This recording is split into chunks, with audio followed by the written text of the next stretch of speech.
Welcome to this week's edition of Trade the Trend, a weekly video discussing where the stock market is heading. Today I'm going to be talking about the SP 500, the ASX 200, and I've also got some fascinating graphs that you've probably never seen before, so make sure you hang around for those. And as always, it's general commentary and doesn't take your personal situation into account. All right, with that said, let's jump to our first chart. So we've got the SP 500 up here on the screen. And for the past couple of weeks, I've been talking about this cascading or this waterfall type pattern which has developed. You can see this blue arc over the top of the price action. So the way these cascading patterns work is that the rallies start off fairly routinely.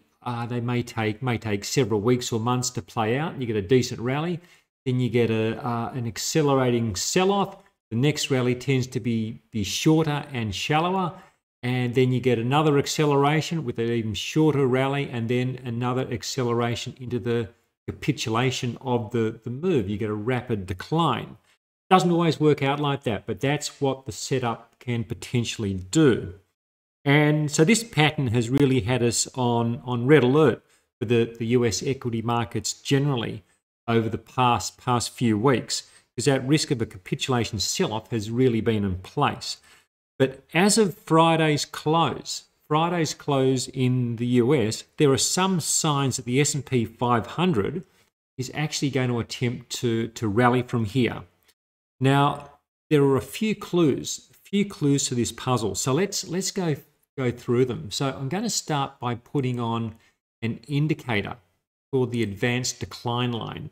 So what the advanced decline line is all about, get this here on the charts. What the advanced decline line is all about, it's giving you a cumulative number of the number of stocks advancing versus the number of stocks declining. I'm just going to blow this section out because it's just the most recent bit that I want to focus in on. So what you can see here is that just in the last several weeks, the advanced decline line there's some slight divergence here. You can see the advanced decline line didn't make a new low during this latest sell-off in the S&P 500. So the S&P well and truly made a new low. Wasn't confirmed by the advanced decline line. So that's a positive. That's a slight positive.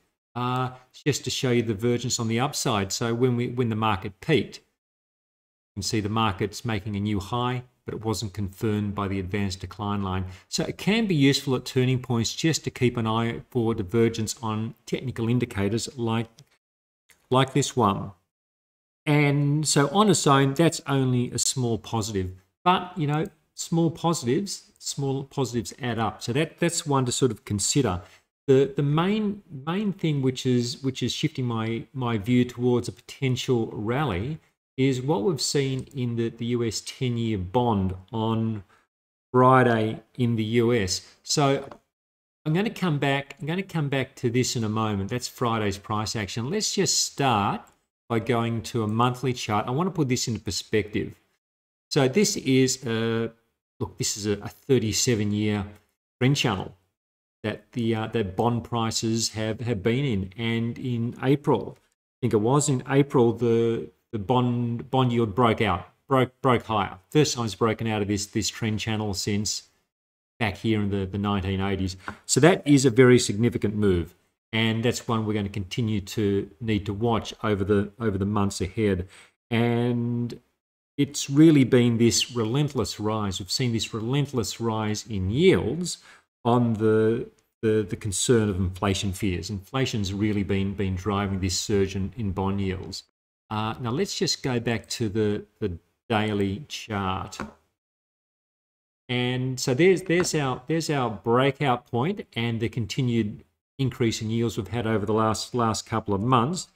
And look, this remains significant, and as I say, we need to watch this. But Friday's drop, this drop we've seen in Friday, this fall in yield, what that does, that breaks the immediate upward momentum that we've had in yields for the last several months. This has been the largest fall in yields for some time.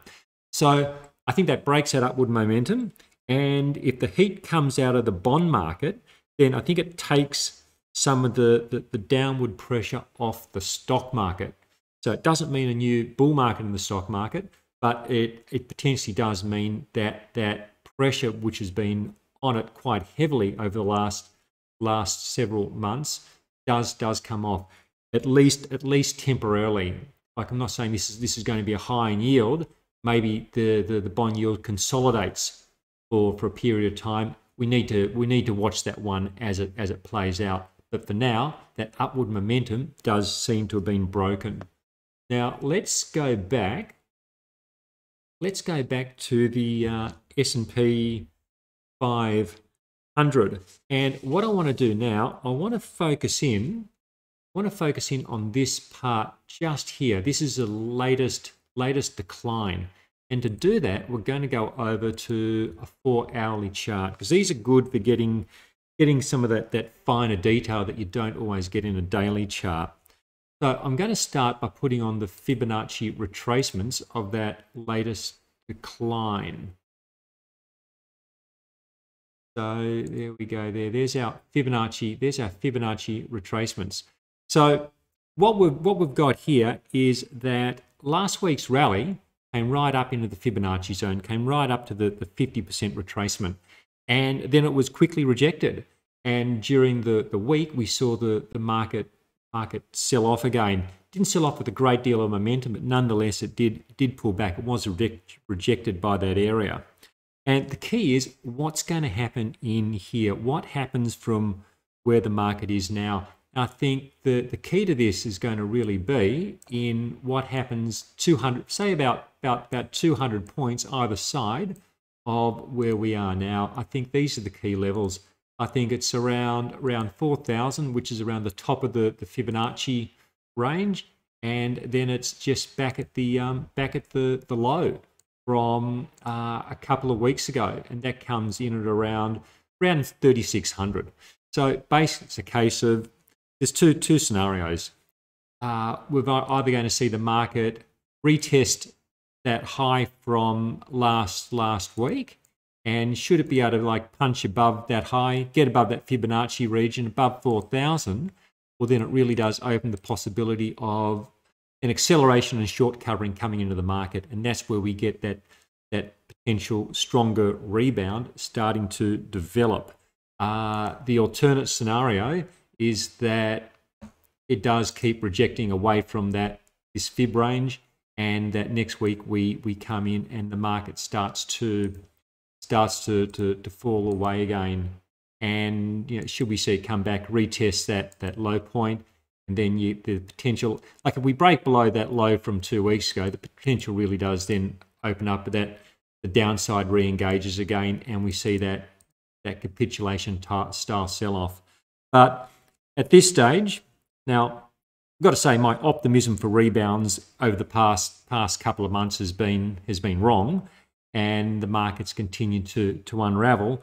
But that said, I think with the bond market, with the yield starting to come off just on Friday in the US, I think my feel is that the market may try to rally here rather than the capitulation sell-off.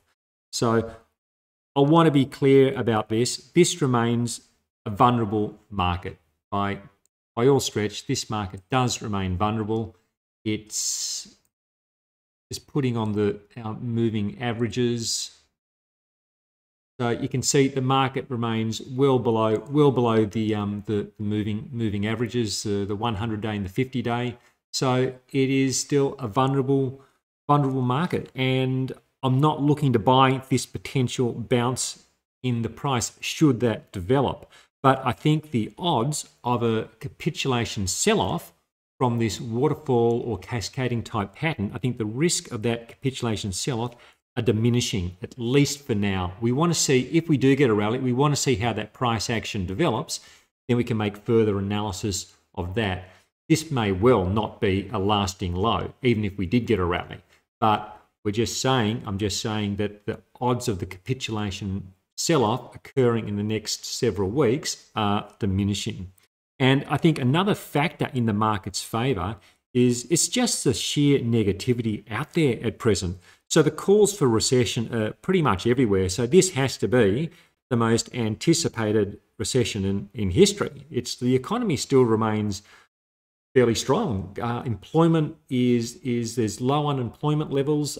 There's still growth in the economy, yet there's so much fear and so many calls for a recession.